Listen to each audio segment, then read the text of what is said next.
श्री स्वामी समर्थ। उद्या आहे 17 मार्च आणि सोमवार आणि उद्या आलेली आहे गणपती बाप्पांना अतिशय प्रिय असलेली अशी तिथी म्हणजे भालचंद्र संकष्टी चतुर्थी।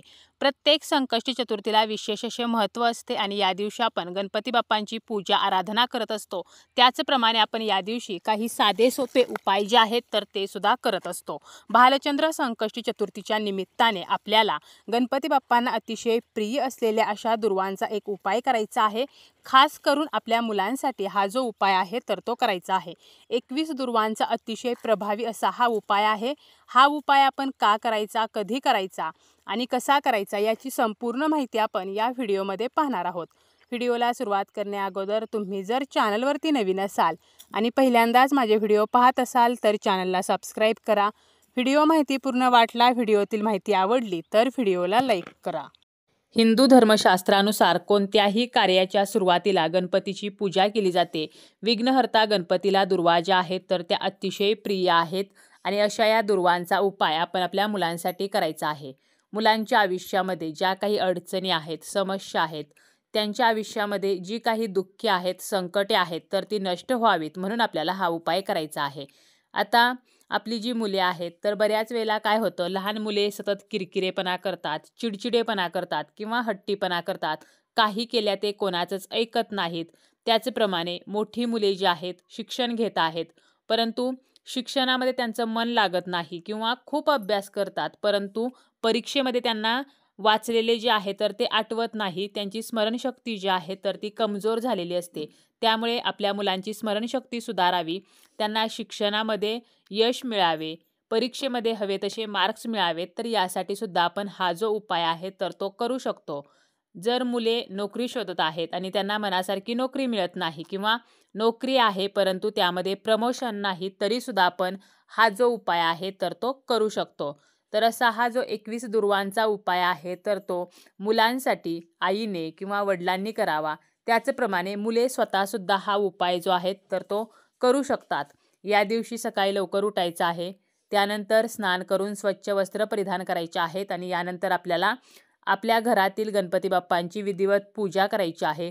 मूर्ती असेल तर त्या मूर्तीला अभिषेक करायचा आहे, फोटो असेल तर त्या फोटोची आपल्याला विधिवत पूजा जी आहे तर ती करायची आहे।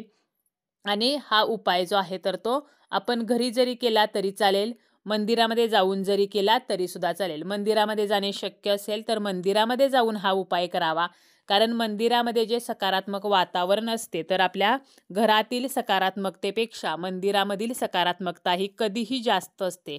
त्यामुळे मंदिरामध्ये जाऊन शक्य असेल तर नक्की मंदिरामध्ये जाऊन हा उपाय करावा, परंतु मंदिरामध्ये जाणेच शक्य नसेल तर आपण घरीसुद्धा हा जो उपाय आहे तर तो करू शकतो।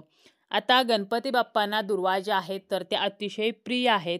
आता या दुर्वा ज्या आहेत तर त्याच बाप्पांना एवढ्या प्रिय का आहेत, तर यामागे सुद्धा एक कथा आहे।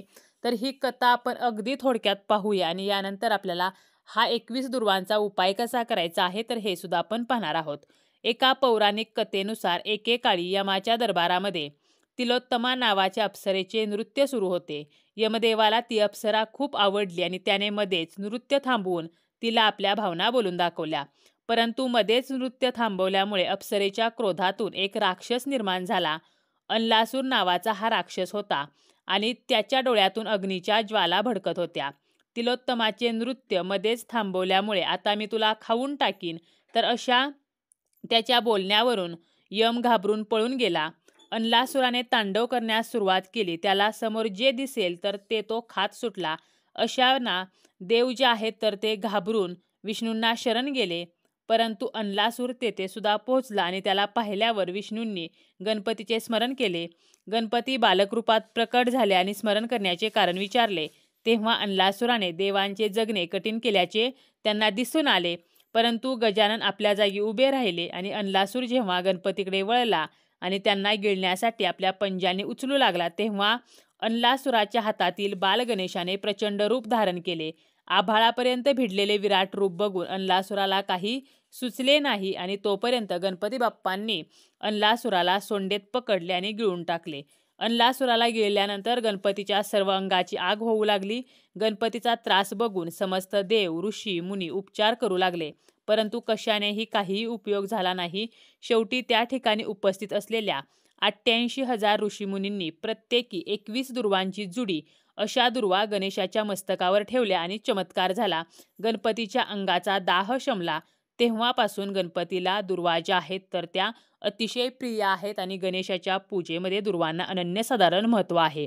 गणपतीने म्हटले आहे की ज्या दुर्वांमुळे माझ्या अंगाचा दाह शमला, या दुर्वा जो कोणी मला अर्पण करेल तर त्या व्यक्तीच्या मनोकामना पूर्ण होतील. म्हणून आपल्याला हा दुर्वांचा उपाय जो आहे तर तो करायचा आहे.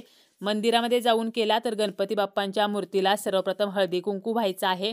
यानंतर जास्वंदीचं फूल आपल्याला व्हायचं आहे आणि दिवसभरामध्ये आपण आपल्या सोयीनुसार हा उपाय जो आहे तर तो करू शकतो. आता आपल्याला 21 दुर्वा ज्या आहेत तर त्या घ्यायच्या आहेत. दुर्वा घेताना आपल्याला त्या त्रिदली म्हणजे 3 दले असलेल्या अशा दुर्वा निवडायच्या आहेत. दुर्वा सुकलेल्या नसाव्यात, तर आपल्याला हिरव्या दुर्वा ज्या आहेत तर त्या उपायासाठी घ्यायच्या आहेत. आता ह्या 21 दुर्वा आपल्याला एका ताटामध्ये घ्यायच्या आहेत. यानंतर आपल्याला काय करायचं आहे, घरी आपण हा उपाय करणार असू तर गणपती बाप्पांच्या मूर्तीसमोर आसन घेऊन बसायचं आहे. उपाय करताना दिवा जो आहे तर तो प्रज्वलित असावा. आता आपण मंदिरामध्ये जाऊन उपाय करणार असू तर आपण मंदिरामध्ये सुद्धा तुपाचा एक कणकेचा दिवा जो आहे तर तो लावू शकतो किंवा मातीचा दिवा जो आहे तर तो लावला तरी सुद्धा चालेल.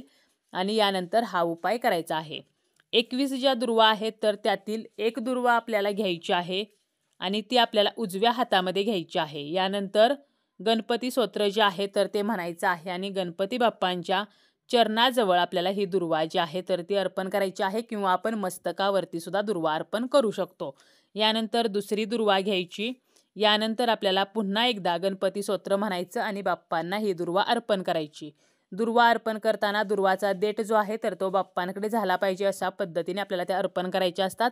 तर अशा प्रकारे आपल्याला 21 दुर्वा अर्पण करायच्या आणि 21 वेळेला गणपती स्तोत्र म्हणत ह्या दुर्वा ज्या आहेत तर त्या अर्पण करायच्या आहेत. दुर्वा अर्पण करून झाल्यानंतर आपल्याला गणपती बाप्पांना हात जोडून प्रार्थना करायची आहे की माझ्या मुलाच्या जीवनामध्ये अमुक अशी समस्या आहे तर ही समस्या नष्ट होऊ द्या. किंवा आपण फक्त मुलांसाठीच नाही तर आपल्या जीवनामध्ये इतर ज्या समस्या आहेत म्हणजे आर्थिक समस्या असतील, पैशासंबंधीच्या अडचणी असतील तरीसुद्धा हा उपाय जो आहे तर तो नक्की करू शकतो.